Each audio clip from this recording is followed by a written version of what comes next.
What do you make about Matt Gaetz' line of questioning, and then Jerry Nadler comes back? You know, I think Matt Gaetz was excellent in making his point that, you know, judges don't take money and then or give their own money and then end up sitting on a case that involves one of the litigants to whom they gave money.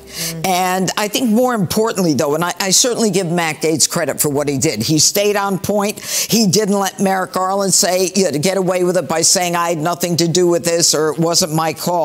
But when he got to the issue of federal versus state prosecutions, Merrick Garland, I don't think, did so well, because he said even though Matt Colangelo went from, I think, assistant deputy attorney general down to an assistant DA in a local DA's office, he basically said he was only involved in a case that involved New York State crime, New York State penal law. That's not accurate, because this case in Manhattan, where this high-ranking Justice Department official ends up prosecuting in a lower Manhattan trial involving a local DA, involved federal law, because the three options that jury had involved the Federal Election Campaign Act, it involved the Federal Tax Act as the law that would buttress these expired misdemeanors and make them into felonies. Oh my God. Do you want to see clear evidence that the New York Trump trial was absolutely rigged? Well, I'm pretty sure you do. And today's congressional hearing confirms that. There no longer can be any doubt whatsoever. But it only matters if more and more Americans see this, because you know for sure the libnut media will bury this story. If you didn't see this happen live today, chances are, if you even knew about it, you would have to dig and search all over YouTube and all over the internet to see if you could find it. And after you see this, you'll have no doubt, none whatsoever, that Merrick Garland, the Department of Justice, and Dementia Joe's puppeteers were knee-deep in the Trump trial in New York and in the Fani Willis trial in Georgia. Judge Jeanine of the Five of Fox News gave Matt Gaetz a ton of credit for his surgical takedown of Merrick Garland. You have to watch this exchange to believe it. To allege that the Department of Justice is communicating with these state and local prosecutions against Trump, you can clear it all up for us right now. Will the Department of Justice provide to the committee all documents, all correspondence between the department and Alvin Bragg's office and Fani Willis's office and Letitia James's office? The offices you're referring to are independent offices of state. I get that. I get that. The question is whether or not you will provide all of your documents and correspondence. That's the question. Right off the bat, Matt Gaetz says, hey, listen, I'd like to see all of the correspondence that you had with Fani Willis, Letitia James, and, of course, Alvin Bragg in that office. You're going to provide that to us, right? And he ignores the question completely. This is the state of our government, where these elected officials, or actually appointed officials, can just go in front of Congress who were elected and just completely stonewall these people. Don't want to give you any kind of communication. It gets worse, though. It gets a lot worse. I don't need a history lesson. Well, I'm going to say again, we do not control those offices. They make their own decisions. The question is whether you communicate with them, not whether you control them. Do you communicate with them, and will you provide those communications? You make a request. We'll refer it to our Office of Legislative Affairs. But see, here's the thing. You come in here and you lodge this attack that it's a conspiracy theory, that there is coordinated lawfare against Trump. And then when we understand what happened. They subpoenaed Merrick Garland. He came waltzing in, and he's tired of the conspiracy talk, the talk that he somehow has had, or his office has had some coordination with all of these trials. He was there to set the record straight, or so he said. But then as soon as they started asking him questions, it became backstroke very quickly. He was not there to set the record straight. He was there to probably stop all of the investigations. It didn't work. Fine. Just give us the documents, give us the correspondence, and then if it's a conspiracy theory, that will be evident. But when you say, well, we'll take your request, and then we'll sort of work it through the DOJ's accommodation process, then you're actually advancing the very dangerous conspiracy theory that you're concerned about. Now, you were a judge, once nominated the highest court in our country. Thank God he was not confirmed on the Supreme Court. But then again, could he be any worse than Ketanji Jackson or Sotomayor? I mean, both those two ladies are just completely bonkers. When you were a judge, I'm just curious, did you ever make political donations to partisan candidates? So what Matt Gaetz is getting at here is he wants to find out what's going on with this money that's flowing between the Merchant family, Judge Merchant's family, nearly $90 million or maybe even more between his daughter and the Democrat Party. Would you ever do anything like that? You know, you're a former judge. You were going to be a Supreme Court nominee. Is that something that you would approve of, Mr. Merrick Garland? No, and you didn't, because that would create the potential appearance of impropriety. I didn't, because there's a federal rule barring federal judges from making contributions. Right, but under that same theory of attacks on the judicial process, like, shouldn't someone be owed like a jury of their peers and a judge that's non-biased rather than getting a judge from your political opponent's donor file? I'm well aware that you're not asking a hypothetical. You're asking me to comment on a jury verdict in another jurisdiction which has to be respected. I won't. No. He did not ask you about a jury verdict. He asked you about the conduct of a judge basically being able to funnel money through his daughter for the Democrat Party. Does that not show an air of impropriety? Does that not just, have warning bells go off and go, something's not right here? Something stinks. But of course, Merrick Garland tries to dance around that. Comment on it. That case is still ongoing. The defendant, Mr. Attorney General, I hadn't asked you about the verdict yet. We were getting there. I was talking about the judge. And so let me ask you this question about your time as a judge. Was there ever a time when you were a judge when you had a family member who was personally profiting off of the notoriety of a case that was before your court? Look, I'm going to say again, very clear, you're asking me to comment on a case in another jurisdiction. No, wait, hold on. You see what's going on here? These people do not want any transparency. They want to be able to do whatever they want. And understand that Matt Gaetz is elected and Merrick Garland was appointed. There's a big difference here. He had to come to them. They subpoenaed him, and he's trying to stonewall them, which is basically what everybody in the Biden administration has been doing. This is so corrupt. It's beyond description. Hold on, Mr. Attorney General. Did you ever have a family member profit off of the notoriety of any case that you sat over? Say again, you're asking yes or no? You're asking me to comment on a case currently. Well, it seems... No, he's not asking you to comment on a case. He didn't ask you any of the particulars of the case. He didn't say, what do you think? Is this guy guilty? Is this guy not guilty? How did this witness talk? No, he didn't. He asked you a personal question. Have you personally ever profited on a case that you were working on? And he won't even answer that. You're connecting the dots, Mr. Attorney General. I'm just asking you as to a general principle, but you are aware that Judge Merchan's daughter was profiting off of this prosecution. You are aware that that creates the appearance of impropriety. You know the very reason there's a federal rule against judges giving donations is because it is the very attack on the judicial process that we're concerned about. Bingo. He knows the rules. He's afraid at this point to admit that he knows the rules. He can't even give an opinion on the rules. Or rather, he won't give an opinion. Understand as you're watching this, this is the number one law enforcement officer in the entire country. He is the United States Attorney General, and he can't answer a simple question regarding his opinion on impropriety. Has nothing to do with Merchant at this point. Nothing. He's asking him, what do you think? Now understand this, judges and attorneys can always give their opinion on the law. They don't have to give an opinion on a case. Merrick Garland, if this guy smacks this guy upside the head, do you think that might be assault? Well, I can understand, what the law of assault is. Yeah, that pretty much could be assault. But understand, I don't have all the particulars to the case. That's all he could have had to say right there. He could have said, I don't understand what you're asking me, but if you're talking about a hypothetical concerning me, myself, and I, no family member that I have would ever be allowed to profit off a case that I'm working on. Very simple. He couldn't say it. That's what Americans have to understand. You're being lied to by the media and your government every single day. Sorry, I don't agree with anything you just said, but I'm not going to comment on it. Okay, so you won't comment on it, Mr. Attorney General, but you had no problem dispatching Matthew Colangelo. Who's Matthew Colangelo? That is false. I did not Boom.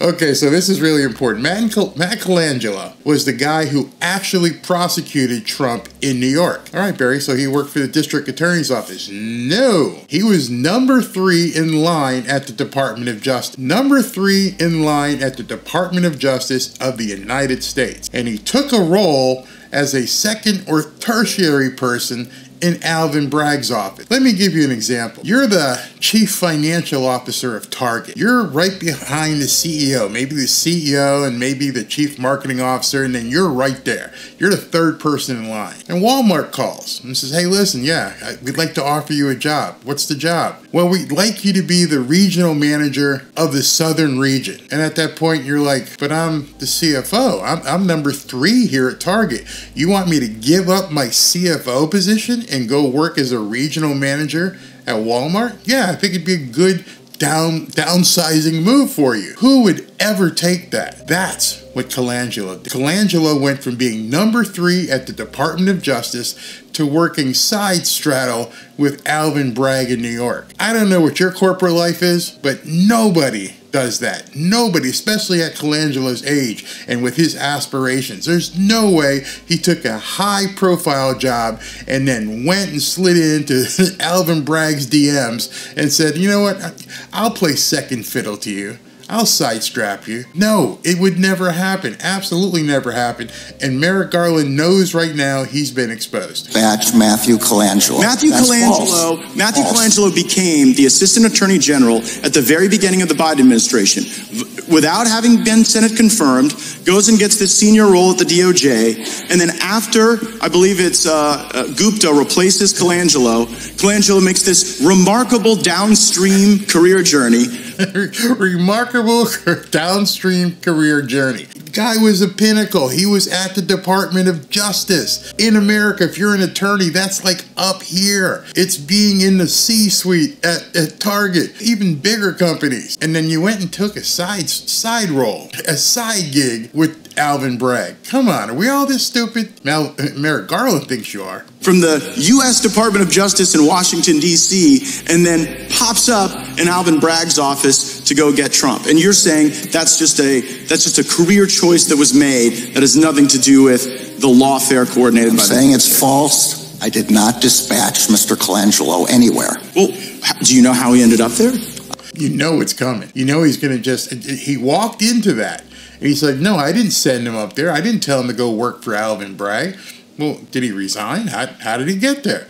How did he leave your coffers at the DOJ and go hang out with Alvin Bragg? I assume he applied for a job there? Ah, bingo. There it is.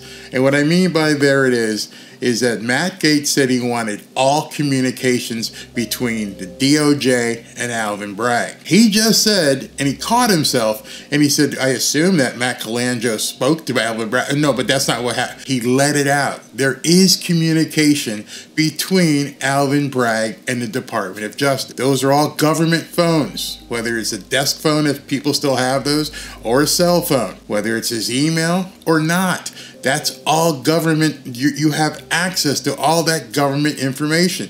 That's what Congress is saying. Hey, listen, we want to know how Colangelo ended up with Alvin Bragg's office. You just said under sworn testimony, I assume he called him. Who called who?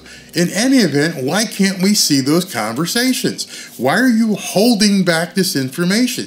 Don't you think this is a guy who could possibly be president of the United States? Wouldn't this be of a high priority of you to dig in to make sure that nothing happened? That there wasn't any collusion? Wouldn't you want to know that in your own Department of Justice? Wouldn't you want to make sure that your Department of Justice that you're running as the Attorney General is completely clean, that there is no impropriety, that nobody can even sniff that something weird is going on? That's what I would want to do. I don't even know how he got there.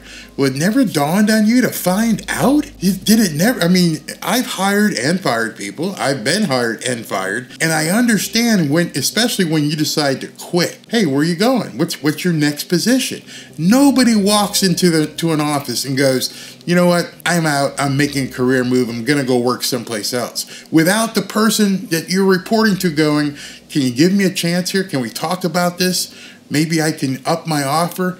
Hey, where you at? Where you gonna go? We're talking high level. We're not talking about a busboy. We're not talking about somebody on a loading dock. This is a up here type position. And with an up here type position, you're gonna talk to your higher ups, your supervisor, the Department of Justice. This is a career ending move. You're leaving the Department of Justice to go work with Alvin Bragg. You obviously are taking a pay cut unless, you know, somebody's dishing out some cash. So you're walking away. You're telling me you are Merrick Garland. You are the Department of Justice. You are in charge of all of the law enforcement in the country federally. And you don't say to this guy who's your number 3, actually he'd be 2 down from you, hey man, where you going? What do you have planned next in life? How are the wife and kids? Is everything okay? What can I do? You didn't even ask that? You don't have any correspondence? You don't have a resignation letter? You don't have anything? This guy showed up for work one day, and the very next day he's up in New York working with Alvin Bragg, and you're like, I don't even know what happened. You expect Americans to buy that. You expect Americans to be that stupid. You expect Americans to think this is the most high-profile case basically ever filed in an American court, and you never looked into that? Then either you're lying or you're extremely incompetent, or some combination of both. There is no possible way your number 3 guy came into your office, handed you a resignation letter, took off, went to New York on the most high-profile court case in American history, and you didn't say, what's up? Anybody watching this video feel you're being lied to? Because if not, you're just stupid. If you think that's how things work, you are stupid. And I don't mean to insult anybody personally, but you're being ignorant if you don't think this is really smelly. And I'm talking to you libnuts that are watching this video. I know you watch. I know you check my stuff out, but there's no smokescreen that you can give that makes any sense as to why Merrick Garland let this guy walk out of the Department of Justice without sitting down and having a conversation. Oh, and by the way, what's the paperwork you filed when he left? Did he get a severance? How big of a severance? What's his return policy? Is he a rehire or do not rehire? If you haven't worked in HR or personnel, you don't understand these terms. That's why Congress is like, why can't we see these documents? What? I don't understand why you're not giving us these documents. There's only one reason. Only one reason. So let's continue with the charade. Got the job. But see, you know what? I tell you, I had nothing to do with it. Well, you might not have had anything to do with it, but we've got this contemporaneous evidence in Mr. Pomerantz's book. So Pomerantz writes this book, which I'm sure you're aware of, where he says, we put together the legal eagles to get Trump. Pomerantz, another guy from the DOJ, he wrote the book. So either Merrick Garland doesn't know what's going on in his own department, or he's lying. We got all these folks together and we assembled them for that purpose. And so when we on the Judiciary Committee think about attacks on the judicial process, our concern is that the facts and the law aren't being followed. A target is acquired here, Trump, and then you assemble the legal talent from DOJ, Mr. Pomerantz, and you bring everybody in to get him. And meanwhile, the judge is making money on it. The judge is making money on it. It stinks to high heaven. As he said, the target was acquired. Everybody knew who the target was. There was no surprise who the target was. They were going to go after Trump. How do we know that? Alvin Bragg said so. Alvin Bragg said so many times, I'm going to go after Trump. How do we know Letitia James was going to do it? She said, I'm going to go after Trump. Fannie Willis, how do we know? I'm going to go after Trump. How come the 3 of these DAs aren't the people actually prosecuting the cases? Letitia James just sat in the back. Hey, you guys take care of this. Fannie Willis, you can tell she's incompetent. She has no clue what she's doing, but she's got bags of cash all over the house. Something stinks here. Merrick Garland knows it stinks. Merrick Garland is holding on for dear life. He knows at this point it's crumbling around him, and all he can do is try to hold the walls up, put his finger in the dike. Hopefully this thing doesn't explode on him before November. And if he can get through this, then hopefully he'll survive his position. He's protecting Dementia Joe, or whoever the puppet masters are behind Dementia Joe. Enough is enough. The judge's family's making money on it for stuff that you yourself wouldn't do. You know, no one's going to buy this. No one's going to believe it. It's going to create great disruption. And I am saddened by it because, like you, I have given my life to the law. I care deeply about the law, and I think that the lawfare we've seen against President Trump will do great damage well beyond our time in public service. I see my time's expired. I yield back. If we lived in a country with a real government, this couldn't happen. If we lived in a country with a real government, something would be done about this. A real government would stop Dementia Joe and his puppet master. But unfortunately, it is now obvious that we don't have a real government. So now we're going to listen to Judge Jeanine. She's going to talk about how Matt Gaetz dissected Merrick Garland on the stand. It was just completely impressive. I think she agrees. Questioning, and then Jerry Nadler comes back. You know, I think Matt Gaetz was excellent in making his point that, you know, judges don't take money and then, or give their own money and then end up sitting on a case that involves one of the litigants to whom they gave money. And I think more importantly, though, and I certainly give Matt Gaetz credit for what he did. He stayed on point. He didn't let Merrick Garland say, you know, to get away with it by saying I had nothing to do with this, or it wasn't my call. But when he got to the issue of federal versus state prosecutions, Merrick Garland, I don't think, did so well, because he said even though Matt Colangelo went from, I think, assistant deputy attorney general down to an assistant DA in a local DA's office, he basically said he was only involved in a case that involved New York State crime, New York State penal law. That's not accurate, because this case in Manhattan, where this high-ranking Justice Department official ends up prosecuting in a lower Manhattan trial involving a local DA, involved federal law.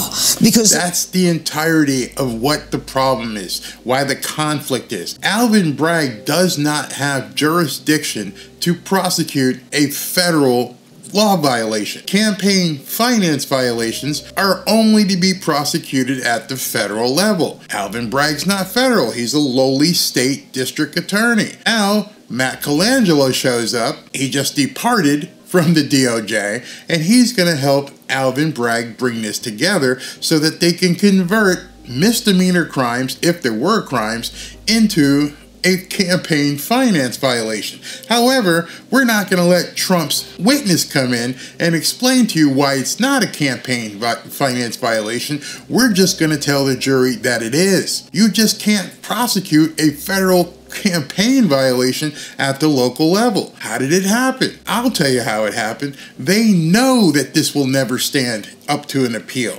The appellate courts, maybe in New York, might uphold it because we've seen what they look like. And if you haven't, go ahead and Google them. But it'll never, never be upheld at the SCOTUS level, should SCOTUS take it. They all know this. The problem is they don't care. Our entire DOJ has been weaponized, and they're just targeting, their hot target was get Trump. That was it. Get Trump. They don't care if he gets tossed out on appeal. Their objective is to be able to say convicted felon, convicted felon, convicted felon, convicted felon from now until the cows come home. That's what they want to do, and now that's what they're going to do. Three options that jury had involved the Federal Election Campaign Act. It involved the Federal Tax Act as the law that would buttress these expired misdemeanors and make them into felonies. So Merrick Garland is not accurate in saying they have jurisdiction over New York law, and that's why that case went there. Without the federal law, that case would not have survived. One of the things that's going to happen today is an attempt by maybe both Republicans and Democrats to try to take on this point that Donald Trump made after his conviction and throughout the trial, which he said, this goes all the way up to President Biden, this prosecution of me, and they're going to try to get him to on that point, both Republicans and Democrats. How do you think he'll answer? Well, I think we already know, based upon some of the stuff that he said to Matt Gaetz, and that is, you know, he wouldn't agree to send or to give them access to communications between the Department of Justice and the Manhattan DA or the New York State Attorney General Letitia James or Fani Willis in Georgia. So already you've got Merrick Garland punting on that, basically. He definitely punted on it. Why wouldn't you share that information? Again, I'll say it. This is the biggest trial in American history. And you've got the DOJ playing poker. They're holding your cards close to their chest. They don't want basically anyone in America seeing what's going on. They're keeping everything secret. That alone should make you just lose it. should make you just go nuts as to what's going on in this country. It's disgusting. Please saying, look, it's a conspiracy to say that the Justice Department is corrupt and somehow involved in these other prosecutions, but we're not going to give you information that might lead you to that particular conclusion. I understand what she just said. He's there to tell everybody there is no conspiracy. We are not doing this. We have not been dirty. Everything is fine, but we're not going to prove it. That's exactly what he said today. He came there to tell people that everything is on the up and up. Don't worry about it. We handled everything fine. Everything is perfect. Can you prove it? I don't have to prove it. No, we're not going to show it to you. We're not going to show you anything. I'm Merrick effing Garland. You don't need to see it. Take my word for it. Matter of fact, I think we've seen in the last, I don't know, couple days, a lot of take my word for it stuff go completely out the window. Anthony Fauci. This entire Dementia Joe administration has been nothing but a psyop on the American people. And it's still continuing because many Americans don't know about it. Many Americans won't even hear about it.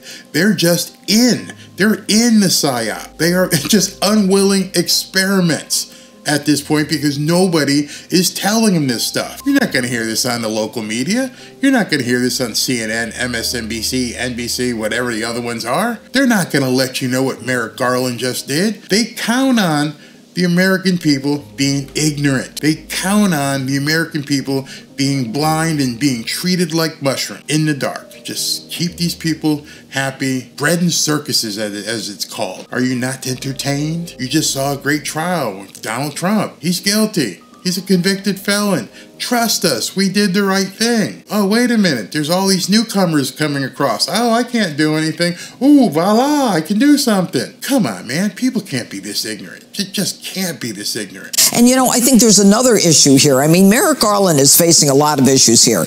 Number one is the issue of the use of lethal force, or that they say is common in all cases. You know, it's funny when he said that, oh, it's all the same. This was a presidential candidate. It's not the same. This isn't somebody who's dealing drugs. This isn't somebody who's involved in some other crime. You didn't even do this for that guy who has an island. You locked up his partner, but not a single person who is involved in the trips over there. You're not kicking their doors in. You're not doing no-knock warrants with them. This is a president, a former president, a presidential candidate. And you did basically an armed raid of his establishment and said, oh, it's just you know, standard operating procedures. There's nothing standard in regards to how you're going to treat a presidential candidate. I'm not saying anyone's above the law, as you just always like to say, except for yourselves because you refuse to follow the law. A congressman asked you for documents. You ignored subpoenas. As far as I'm concerned, as far as I know, if you get a subpoena, you're supposed to answer it. If I get a subpoena and I don't answer it, what happens? Knock, knock, knock, or maybe knock, knock, knock. Maybe they just kick in the door and they take you to where you're supposed to be. And I know for sure I couldn't sit in front of somebody and go, hey, listen, Barry, we need your stuff. Nah, I ain't giving it to you. Really? No, I'm not giving it to you. Because then you know what happens after that. I'm eating bologna sandwiches and refried beans for the next couple of days until I give them what they want. So don't tell me, don't give me this shit, excuse my language, that nobody's above the law, because you're showing us you're above the law. You are actually going in front of cameras and saying, nope, not giving it to you. Trust me. That's how it's going to be. And then you're going to look at your watch and go, I need to be at dinner in an hour. BS, man. That's complete BS. I can't stand it. Second thing is the DOJ that he's attesting to now, involvement in the Trump case. And the third thing has to do with refusing to hand over the testimony, the actual audio of Joe Biden with the Robert Hur investigation. Now, what is the difference between a transcript and the audio? And there are allegations that the audio tape itself has a lot of ums and ahs and doesn't answer the question. He's reminded to answer the question.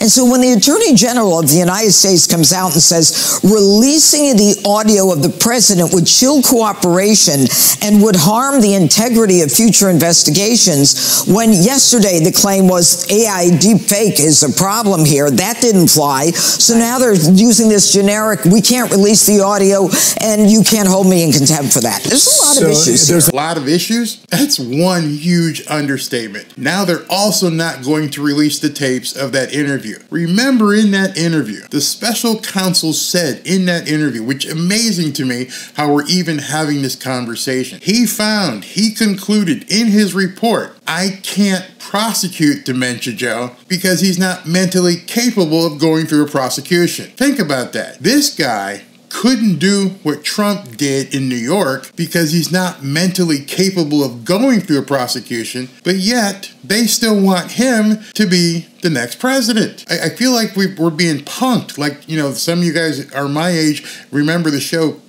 Candid Camera. Wait a second, what? He's not capable of going through prosecution because his mind's fried, but you want to make him the president? What are we, in a cartoon, a Benny Hill movie, a Saturday Night Live skit? Does this make any sense to anybody? I don't understand how libnuts can actually just be happy about that. They quickly brush that under the rug. The sitting president of the United States has been determined to not have the mental capacity to stand trial, yet you've got him running for re-election. And nobody seems to have a problem with this. This entire administration is being run like something out of a third world country. Guy takes off and goes to Delaware. Nobody knows where he's going. Nobody knows who's coming back and forth. They hide the visitor logs. Everything is hidden. Nobody knows who is actually running this country. If you believe that Dementia Joe is running this country, man, I'd love to sit across the table and play poker with you. That would be just a whole lot of fun until you didn't have any more money left, which is pretty much how Americans feel right now anyway. This is insane, but it gets worse. What I'm about to show you now is really gonna piss you off. You see, we have people in government who like to write nasty letters, write stern tweets, get up in front of you and say, we're gonna do something about it, but nothing ever gets done. Makes you wonder, what do these three-letter agencies have on these people? They must have something. Need some proof? Well, I'm gonna show you something right now that's really gonna piss you off. Was Jack Smith nominated by President Biden or confirmed by the U.S. Senate? Look, you're asking me about a case, again, motions filed, as you just This cited is a simple question. No, I'm not. Was Jack Smith nominated by President Biden? No, he was not. Was he confirmed by the Senate? No, he was not. When was the special counsel statute passed? There is no special counsel statute. There was an independent counsel statute that was expired. So it expired. So what gives you the authority to appoint a special counsel? You've created an office in the U.S. government that does not exist without authorization from Congress. Can you even believe that? The guy who's working on putting the ex-president, future president, in jail was never appointed correctly, was unconstitutionally working on putting Trump in jail. Let that sink in. Everything you've heard in this video just makes your head spin. That last point, that he was never ever appointed by Congress, never approved, and Merrick Garland just said, hey, just go get Trump, but yet the entire rest of your hearing we're supposed to believe when we already hear from your own mouth that you didn't do things the right way? And the worst part about it is that Dementia Joe and his puppeteers get to do whatever they want. And meanwhile, they spew propaganda that Trump's going to be a dictator, and they say that Trump's going to ruin democracy. I feel that we are on the precipice of their takedown of America. We are certainly at the abyss looking over the edge. They have pushed their proverbial poker chips all in. They are acting right now like the final countdown has begun because they're obviously feeling desperate. They're acting in coordination with the media like wild dogs. Actually, they're acting more like wounded animals. Will we make it to November 5th, or will they even allow an election on November 5th? I can't answer that question. That's something only you can answer. Get active, spread this video, let people know what's going on. They have to understand we are reaching a point of no return in this country, and I don't know if we're going to get to November 5th. And as I've said many times, pray and keep praying. And I'm not exaggerating at all. This is crazy town. This is insanity. If you open your eyes, you can clearly see it. The problem is we need more people to open their eyes, and that's where you come in. Use your voice. Spread videos. Talk about what's going on. Give people information. Be the fighter they're not expecting. And I want you to remember one thing at the end of this video. Silence enables tyranny. I'm going to say it again. Silence enables tyranny. Hey, just want to let you know that Donald Trump announced he's holding another rally, his first rally since the conviction. He's going to be doing it in Las Vegas on Sunday, June 9th. I'm going to go live at 2:30. If you'd like to join me, just click the button right here to be notified when I go live. And if you've been on any of my live broadcasts, you know we have a ton of fun. Hope to see you there. Click the button to be registered so you know when I go live. Talk to you soon.